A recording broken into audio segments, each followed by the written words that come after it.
Welcome to Telugu one news. నేను మహాలక్ష్మి.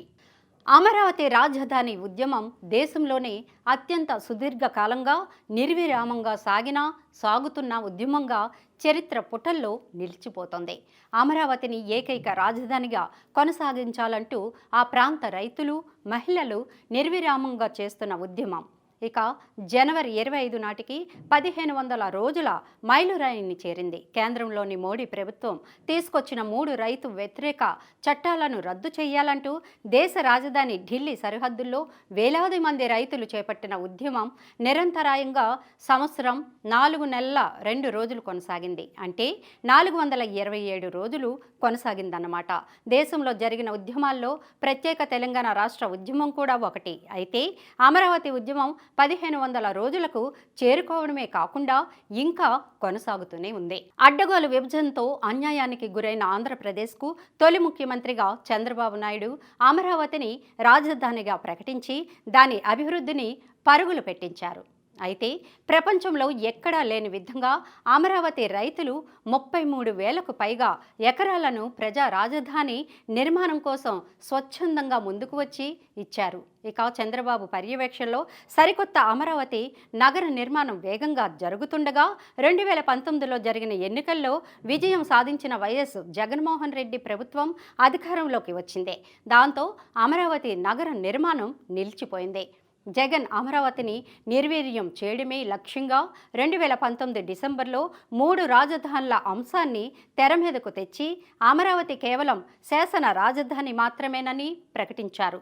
దాంతో చంద్రబాబు ఎంతో కష్టపడి పెంచిన అమరావతి బ్రాండ్ ఇమేజ్ ఒక్కసారిగా తుడిచిపెట్టుకుపోయింది. కొన్ని లక్షల కోట్ల సంపద ఒక్కసారిగా ఆవిరైపోయింది. సీఎం జగన్ తీసుకున్న 3 రాజధానుల నిర్ణయం అమరావతి రైతుల ఆశల్ని చిదిమేసినట్లయింది. వేలాది ఎకరాల భూమిని ఇచ్చిన రైతుల్లో ఆందోళన నెలకొంది. అమరావతిని రాజధానిగా నిర్మించేందుకే తాము భూములు ఇచ్చామని, రాజధానిగా అమరావతిని కొనసాగించాలంటూ అమరావతి ప్రాంత రైతులు 2019 డిసెంబర్ 15న అమరావతి పరిరక్షణ ఉద్యమం ప్రారంభించారు. ఇక నిరాహార దీక్షలతో పాటు వివిధ రూపాల్లో రైతులు ఉద్యమాలు కొనసాగిస్తున్నారు. రైతుల ఉద్యమానికి ప్రభుత్వం, పోలీసులు తొలుత అనుమతించకపోవడంతో కోర్టు నుంచి అనుమతి తెచ్చుకొని మరీ తమ ఆందోళనని కొనసాగిస్తున్నారు. ఇక అమరావతి రాజధాని రైతుల ఉద్యమంలో రైతులు, మహిళలు, కవులు, రైతులు చిన్న పెద్ద తేడా లేకుండా వేలాది మంది పాల్గొంటున్నారు. ఉద్యమంలో భాగంగా నిరాహార దీక్షలు చేశారు, సభలు నిర్వహించారు, దేవుళ్ళు దేవతలకు మొక్కులు కట్టారు, జలదీక్షలు చేశారు. న్యాయస్థానం అంటూ దేవస్థానం పేరిట అమరావతిలోని హైకోర్టు ప్రాంతం నుంచి తిరుపతి వెంకన్న ఆలయం వరకు పాదయాత్రలు చేశారు. పోలీసుల లాఠీ దెబ్బలు రుచి చూశారు, అరెస్టులయ్యారు, ఆ తీవ్ర నిర్బంధాలకు గురయ్యారు.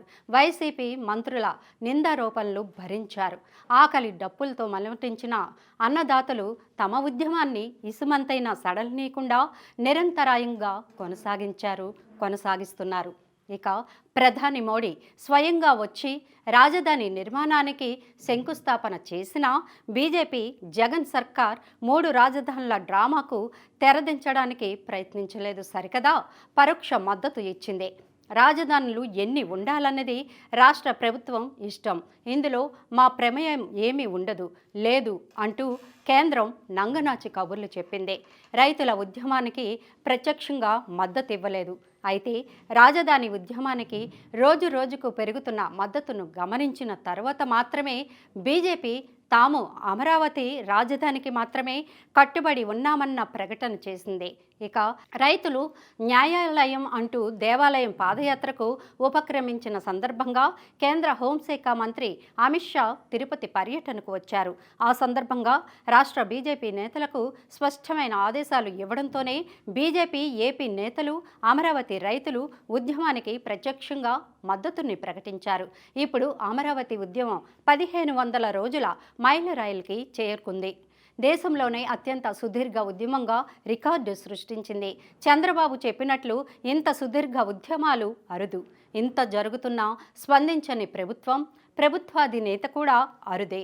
ఇక వేలాది మంది ఉద్యమకారులపై తప్పుడు కేసులు పెట్టి జైళ్లకు పంపడం, ఎస్సీ రైతులపైనే ఎస్సీ ఎస్టీ అట్రాసిటీస్ కేసులు నమోదు చేయడం, పాదయాత్రలో ఉన్న మహిళా రైతులకు కనీసం వాష్రూములు కూడా అందుబాటులో లేకుండా చేయడం ద్వారా జగన్ సర్కార్ తన వికృతత్వానికి ప్రజల ముందు తానే నిస్సిగ్గుగా ఆవిష్కరించుకుంది.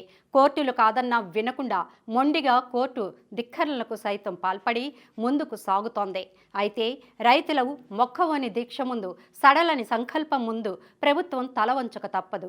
వచ్చే ఎన్నికల్లో అమరావతి రైతుల ఆగ్రహమే అగ్ని సునామీగా మారి జగన్ సర్కార్ను తుడిచిపెట్టక మానదు అని పరిశీలకులు విశ్లేషిస్తున్నారు.